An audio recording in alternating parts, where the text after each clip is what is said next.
Welcome to Elderly Care and Advice Channel. What if one decision after your husband's passing could cost you thousands of dollars, or even your home? Wouldn't you want to know what mistakes to avoid? Losing a husband is one of the hardest things in life. The pain, loneliness, and overwhelming responsibilities can make it difficult to think clearly. Many widows make quick decisions that end up hurting them in the long run. The emotional weight of grief can cloud judgment, leading to financial missteps and missed opportunities. Unfortunately, many widows feel pressured to act fast, believing they need to move on or take control of their new situation as soon as possible. This is understandable. Losing a life partner is not just an emotional loss but also a practical one. There are bills to pay, paperwork to handle, and sometimes people offering advice, some good, some bad. In this state of vulnerability, mistakes can happen. And when it comes to financial decisions, a single mistake can have long-lasting consequences. Imagine this. You receive advice from a well-meaning friend that you should sell your house immediately because maintaining it alone will be too hard. Or, a distant relative tells you to invest in a financial opportunity that sounds too good to be true. Without proper guidance, you might take action based on fear rather than logic. But what if you didn't have to rush? What if you had the knowledge and tools to make smart, informed choices that would secure your future? That's exactly what this guide is for. Today, we will discuss 5 costly mistakes that many widows make, and how you can avoid them. These mistakes are common, but they are also preventable. By understanding the risks and taking a step-by-step approach, you can protect your finances, your well-being, and your future. Let's dive in and start with the first mistake. Before we begin, I would appreciate it if you like this video. You can help me continue to spread the age-old lesson. If you haven't subscribed yet, I recommend you subscribe and turn on the bell notification so you don't miss any videos. If you like this video, please comment yes. If you don't like it, comment no to let me know so I can make a better video for you. Now, let's get started. Mistake number 1. Selling your home too soon. One of the biggest decisions a widow faces after her husband's passing is whether to stay in the family home or move elsewhere. Many women, feeling overwhelmed with grief and uncertainty, make the mistake of selling their homes too soon. While it may seem like the best way to start fresh or relieve financial burdens, this decision can lead to regret and unnecessary financial strain. Why do so many widows feel pressured to sell? There are a few common reasons. 1. Emotional pain. The home is filled with memories, and living in it without a spouse can be emotionally painful. Many widows believe that selling the home will help them escape the grief. 2. Financial worries. Some widows fear they won't be able to maintain the home on a single income, so they rush to sell it without fully understanding their financial options. 3. Pressure from others. Family members, friends, or real estate agents may suggest that selling is the best option, sometimes for their own convenience rather than the widow's best interest. 4. Desire for a fresh start. The idea of starting over in a new place can seem appealing, especially when dealing with grief. However, moving too soon can cause more stress and financial trouble. The truth is, selling a home too quickly can lead to unexpected consequences. The real estate market may not be in the best condition, meaning you might not get the best price for your home.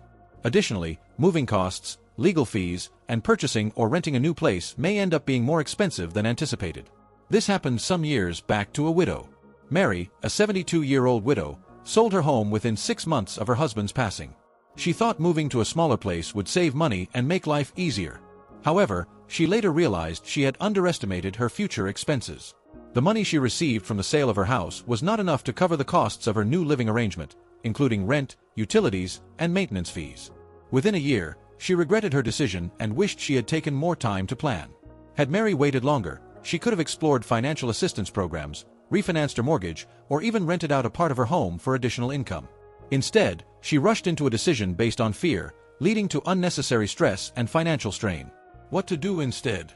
If you find yourself thinking about selling your home, take a step back and consider your options carefully. Here are some steps to help you make the best decision.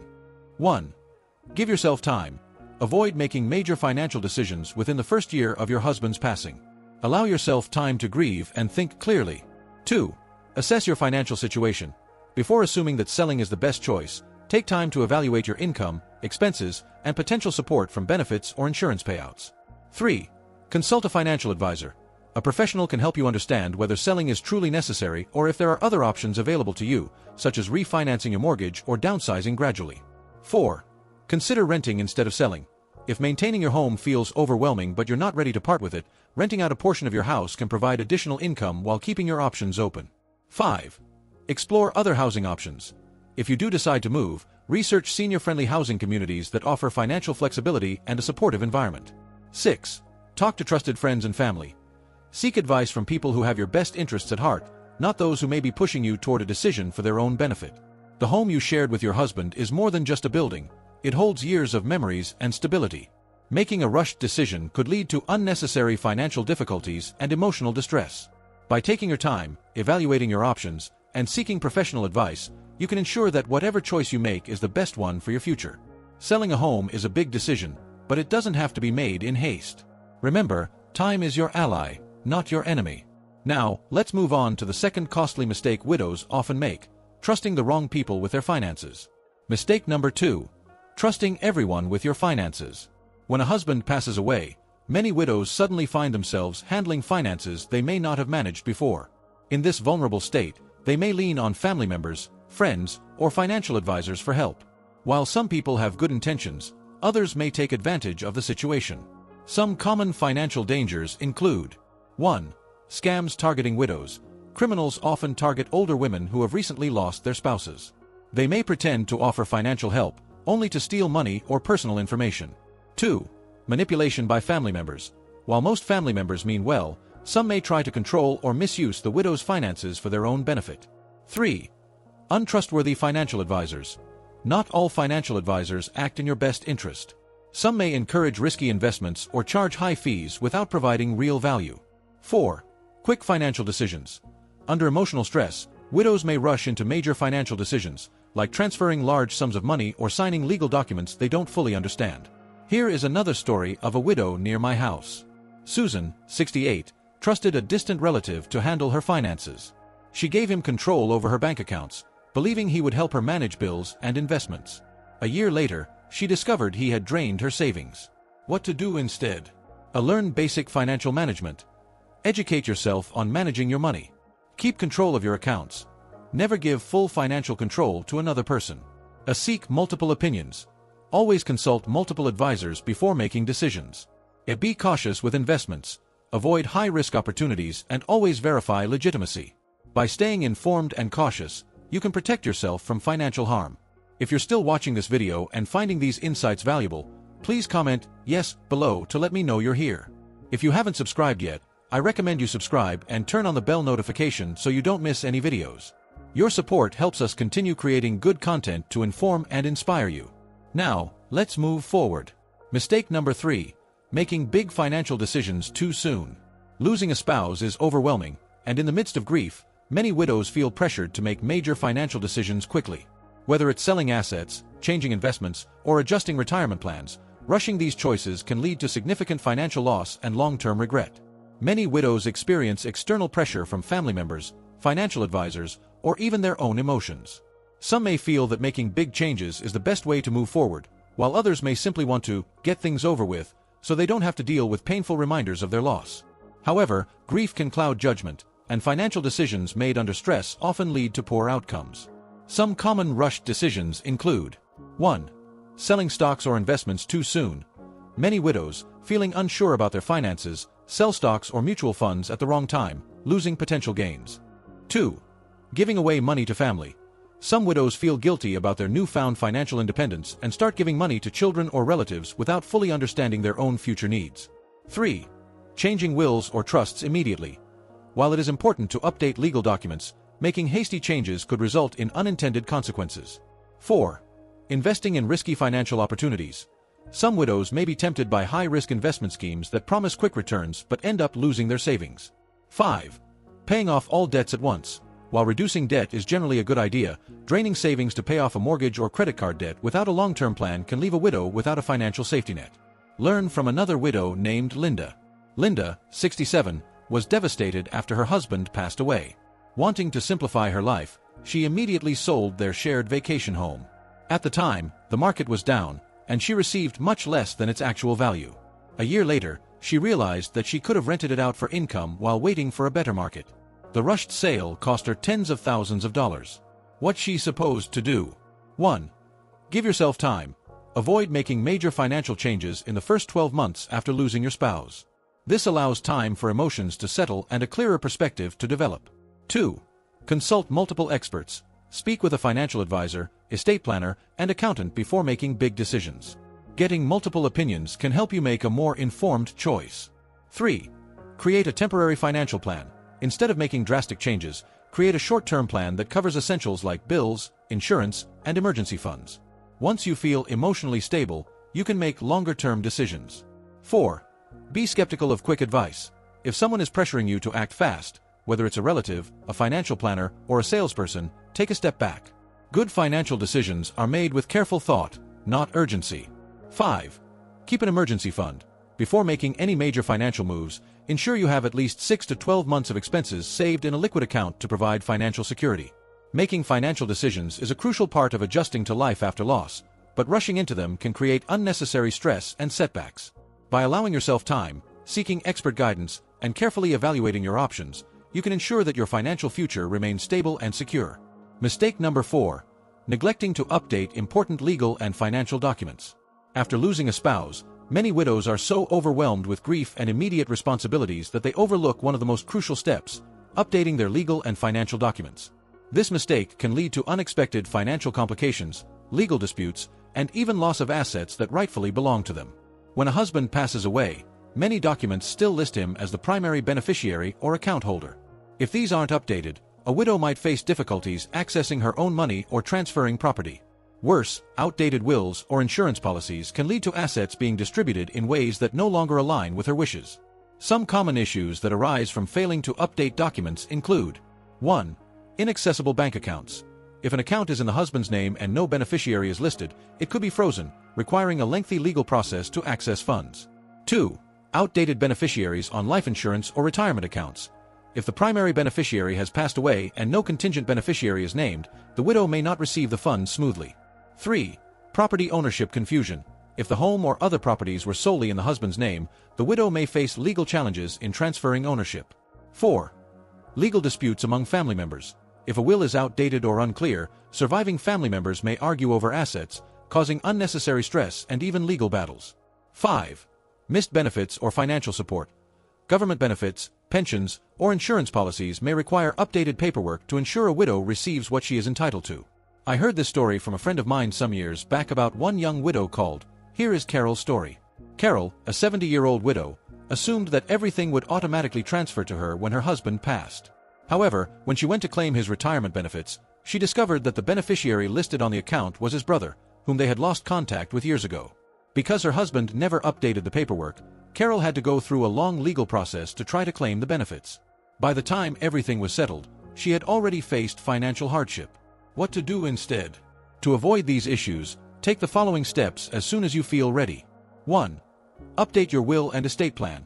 If your husband had a will, review it to ensure it reflects your current wishes. If you don't have a will of your own, now is the time to create one. An estate attorney can help make sure everything is legally sound. 2. Review and change beneficiaries.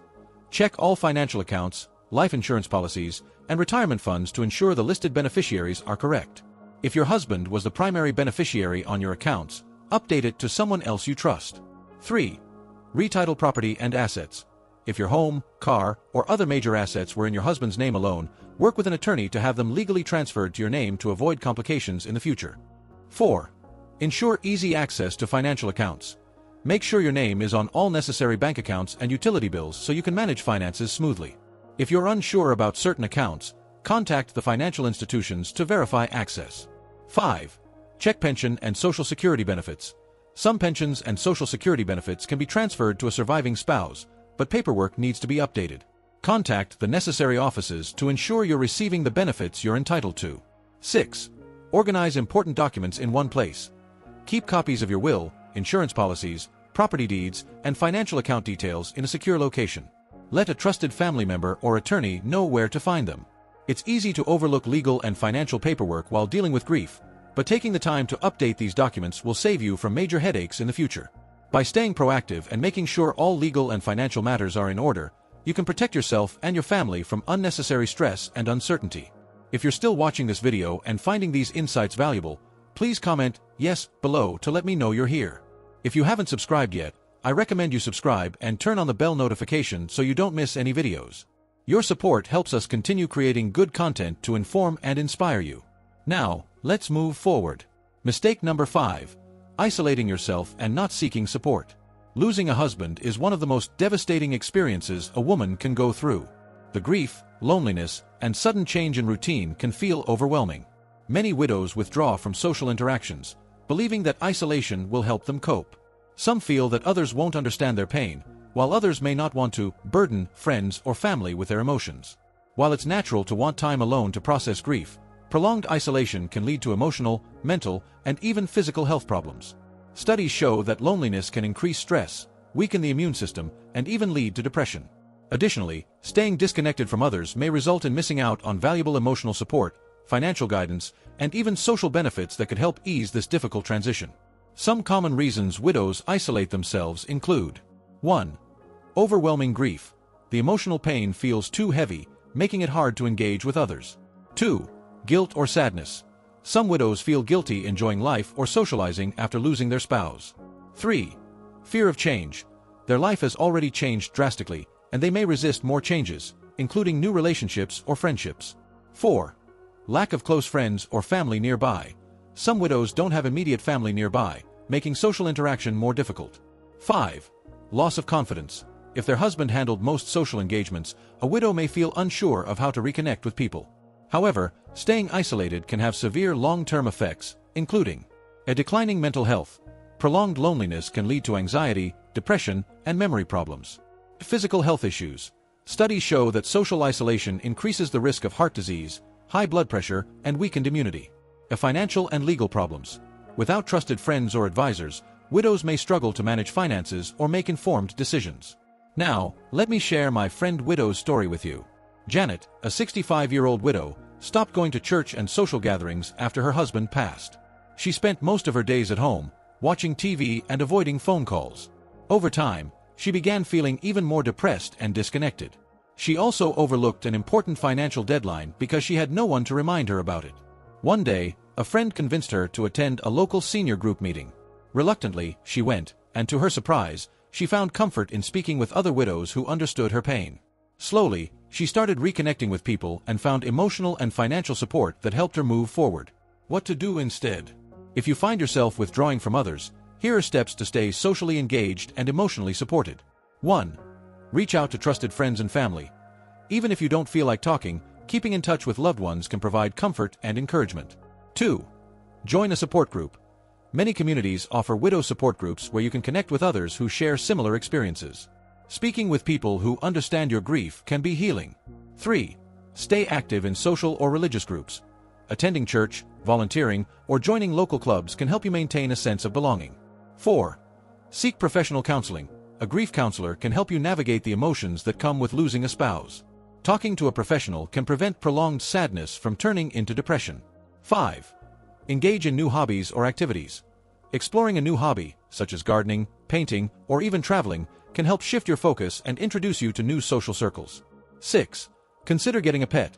A pet can provide companionship, reduce stress, and give you a sense of purpose. Losing your husband doesn't mean you have to go through life alone.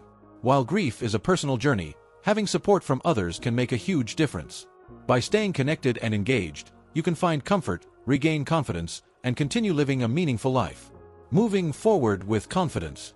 Losing a husband is a life-changing event, and it's natural to feel overwhelmed, heartbroken, and uncertain about the future. However, avoiding these 5 costly mistakes can help you protect your financial stability, emotional well-being, and long-term security. Remember, grief takes time, and making major decisions too quickly can lead to unnecessary regrets. Instead of rushing into choices like selling your home, trusting the wrong people with your finances, or isolating yourself, take a step back. Give yourself time to process your emotions, seek guidance from trusted professionals, and lean on supportive friends and family. Every decision you make now should be made with a clear mind and a long-term perspective. You are not alone in this journey. There are resources, support groups, and people who genuinely care about your well-being. By staying informed, cautious, and open to support, you can rebuild your life with confidence and peace of mind. Your husband would want you to be safe, secure, and happy. Honor his memory by making wise decisions that protect your future. You are stronger than you think, and with the right support, you can move forward with grace and resilience. Please drop a comment below this video with one thing you've taken away from this and how you plan to put it into practice in your life. Your story might just inspire someone else. If you like this video, please leave your comment below, and don't forget to like, share, and subscribe to our YouTube channel for more tips to help you stay strong and savvy. Take care of yourself. You're more resilient than you know. Thanks for watching.